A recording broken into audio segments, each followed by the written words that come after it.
हम लोग क्वेश्चन को देखते हैं। लिखा है निम्नलिखित में से कौन सी संख्या 18 से विभक्त नहीं है। ए है ऑप्शन 34056, बी है 54036, सी है 50436 और डी है 65043। ठीक है ना। अब इसको हम लोग हल करते हैं। सबसे पहले हम 18 को ऐसे लिख लेंगे। अब इसका ऐसा गुणनखंड करेंगे जिसके बीच का एचसीएफ जो हो वो 1 हो। तो इसको हम करते हैं तो ये क्या हो जाएगा, 2 9 18। ठीक है फ्रेंड्स, 2 9 18। इनका जब एचसीएफ निकालेंगे तो एचसीएफ होगा 1। ठीक है। अब जो है हम ये इसलिए किया जाता है कि जो 2 से है ना, अगर कोई ये संख्या इनमें से अगर वो 2 से डिवाइड हो रही है, ठीक है ना, कोई भी, तो वो संख्या जो है 9 से भी डिवाइड होनी चाहिए। अगर वो संख्या, ठीक है फ्रेंड्स, अगर वो संख्या 2 और 9 से डिवाइड हो जाती है तो वो संख्या 18 से भी विभक्त होगी। ठीक। अगर इन दोनों में से कोई भी, चाहे वो 2 से या 9 में से कोई भी से अगर डिवाइड नहीं हो रही है तो वो संख्या जो है 18 से भी डिवाइड नहीं होगी। अब हम लोग चेक कर लेते हैं। 2 का नियम होता है कि यदि किसी संख्या के इकाई के अंक में क्या हो, 2 का नियम क्या है, इकाई के अंक में 0 हो, 2 हो, 4 हो, 6 हो, 8 हो। अगर इकाई का अंक 0 होगा, 2 4 6 8 इनमें से कोई होगा तो वो संख्या 2 से कट जाती है।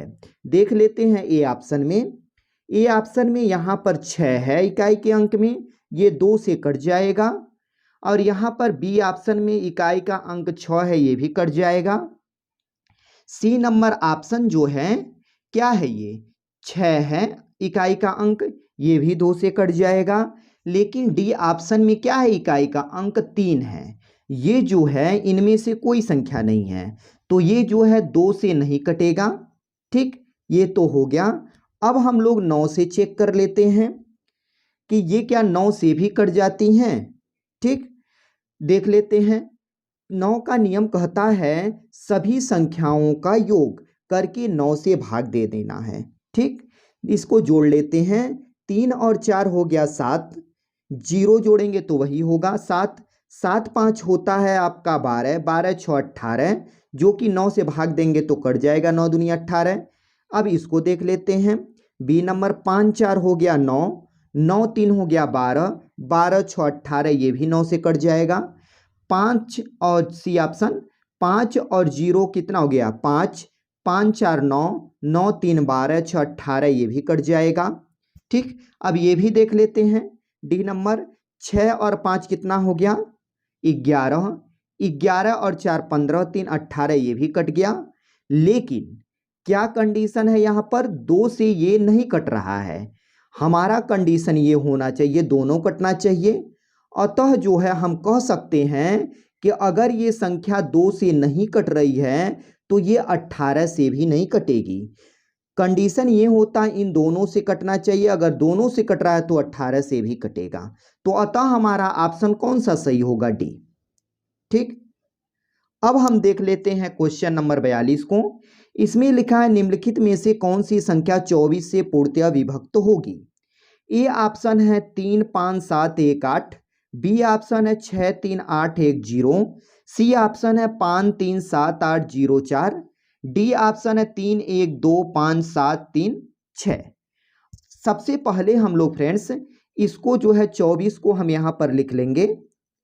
इसका हम लोग गुणनखंड करेंगे। इसका गुणनखंड ऐसा करते हैं जिनके बीच का एचसीएफ 1 हो। तो इसको हम लोग गुणनखंड करेंगे तो 3 8 24। अगर 3 8 का एचसीएफ निकालेंगे तो होगा 1। ठीक, अब हम लोग 3 का नियम लगा देते हैं। 3 का नियम यही कहता है कि सभी संख्याओं को जोड़कर 3 से भाग दे देंगे। अगर वो संख्या कट जाती है तो वो संख्या पूरी तरह से 3 से कट जाएगी। तो हम चेक कर लेते हैं 3 का नियम।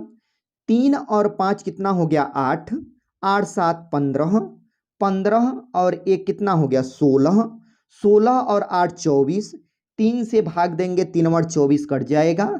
अब देख लेते हैं बी ऑप्शन। ठीक है, बी ऑप्शन क्या है, 6 और 3 कितना हो गया 9, 9 8 17, 17 1 18, 18 को और 0 जोड़ेंगे तो वही होगा, 18 को 3 से भाग देंगे तो पूरी तरह से कट जाएगा। अब देख लेते हैं सी, 5 और 3 जोड़ेंगे तो 8 होगा, 8 7 15 हुआ, 15 और 8 जोड़ेंगे हम 23 हो जाएगा, 23 में 0 जोड़ेंगे तो वही होगा 23, 23 में फिर 4 को जोड़ेंगे तो ये 27 हो गया, 27 3 से भाग देंगे तो 3 9 27 मतलब पूरी तरह से कट जाएगा, ये भी हो सकता है। अब 3 और 1 कितना हो गया 4, 4 2 6, 6 5 कितना हो गया 11, 11 7 कितना हो गया 11 7 18, 18 3 21, 21 और 6 27 मतलब 3 से भाग देंगे 27 को तो ये पूरी तरह से कट जाएगा। अतः हमारा ऑप्शन अभी तो सब हो रहा है क्योंकि ये कह रहा 24 से पूर्णतया विभक्त चाहिए। ठीक, तो 3 से तो ये मतलब चारों ऑप्शन कट रहे हैं। अब हम चेक करेंगे 8 से। 8 का नियम यही कहता है कि मतलब लास्ट के 3 डिजिट में हम भाग देंगे, अगर वो संख्या पूरी तरह से कट जाती है तो ये संख्या जो है पूरी तरह से कट जाएगी 8 से।